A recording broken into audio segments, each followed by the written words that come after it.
Welcome to Our Weird World.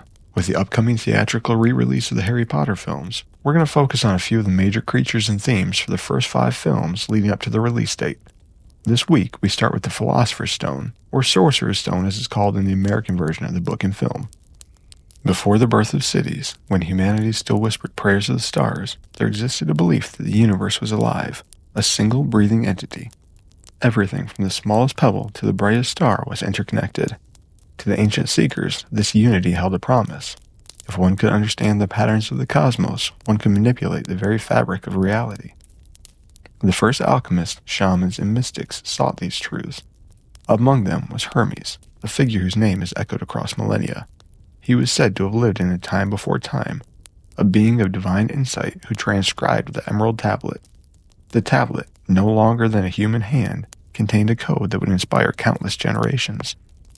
It is true without lying, certain and most true. That which is below is like that which is above, and that which is above is like that which is below, to accomplish the miracles of one thing. This cryptic phrase hinted at the existence of a substance that bridged the earthly and the divine, the Philosopher's Stone. It was a key not just to transmutation, but to the mastery of life itself.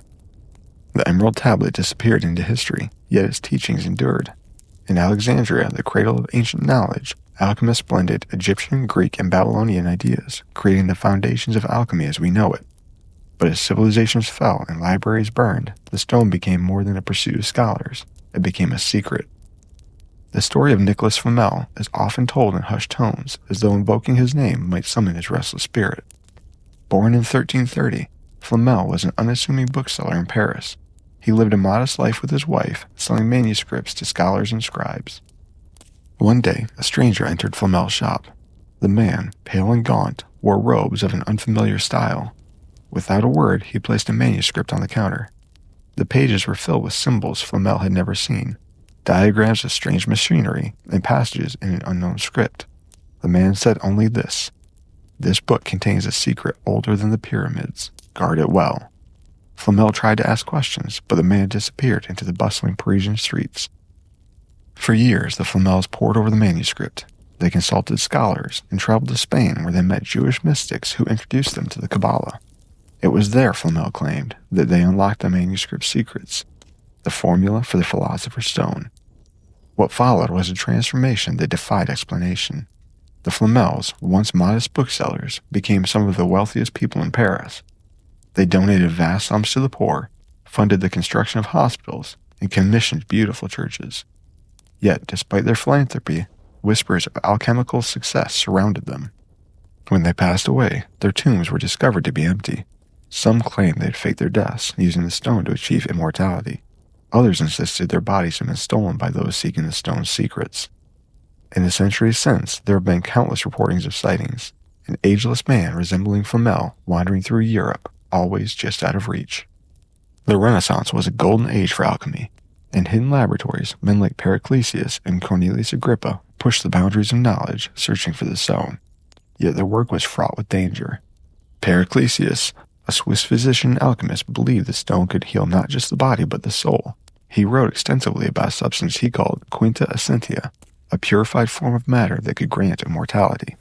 But his experiments earned him enemies. One night, after boasting he was close to success, he was found dead. Some say he was poisoned. Others claim his own experiments consumed him. Agrippa, meanwhile, delved into the occult, combining alchemy with necromancy. His writings suggested the stone was not just a material object, but a spiritual force, one that required a pact with a higher or darker power. He died in obscurity, his name blackened by accusations of heresy. By the 18th century, alchemy had gone underground, hidden within secret societies like the Freemasons and the Rosicrucians. These groups believed the stone was more than a tool for material wealth. It was a path to enlightenment. In 1710, a Rosicrucian manifesto surfaced in Germany, claiming the stone had been found. The text described a ritual involving fire, water, and blood, which could transmutate the alchemist's soul into a state of eternal purity. The manuscript disappeared shortly after its publication, and those associated with it either vanished or met untimely deaths. One persistent rumor involves a French aristocrat, the Count of Saint-Germain. He claimed to have discovered the stone and was said to possess miraculous abilities, turning lead into gold, healing the sick, and even living for centuries. Eyewitness accounts place him in the courts of Louis XV, Catherine the Great, and even 19th century Paris. In the 20th century, the legend of the Philosopher's Stone took on a new form, merging with advancements in science and technology. During World War II, rumors circulated that the Nazis were searching for the stone, believing it could grant them invincibility. Heinrich Himmler, obsessed with the occult, allegedly sent expeditions to Tibet and Egypt, hoping to uncover ancient alchemical secrets. While no concrete evidence has surfaced, declassified documents hid bizarre experiments involving transmutation and life extension. In the 1970s, a chemist named Victor Andros claimed to have recreated the stone using radioactive isotopes. He demonstrated his results to a select group of scientists, showing them a strange glowing powder. Days later, Andros was found dead in his lab, his notes destroyed. Witnesses reported seeing men in black suits removing objects from his home. In the age of the internet, the Philosopher's Stone has become a favorite topic of conspiracy theorists and urban legends. One popular tale involves a forum user known as Mere Curious. Over several months, they posted detailed instructions for creating the stone, involving obscure alchemical texts and modern chemistry.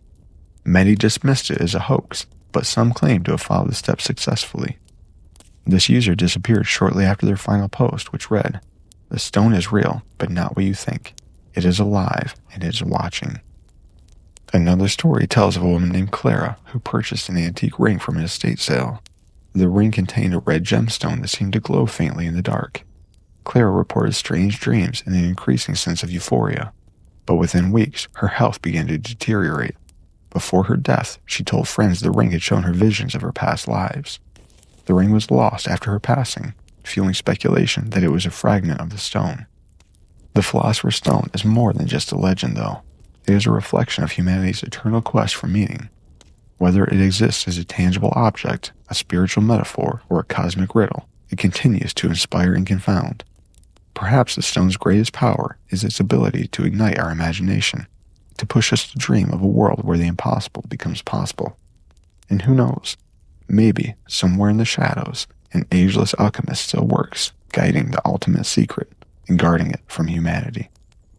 As we leave you here, remember, the legends of our weird world are boundless. If you've enjoyed this look into the Philosopher's Stone, please share, like, and subscribe to our channel for more content. Your support enables us to keep these stories alive.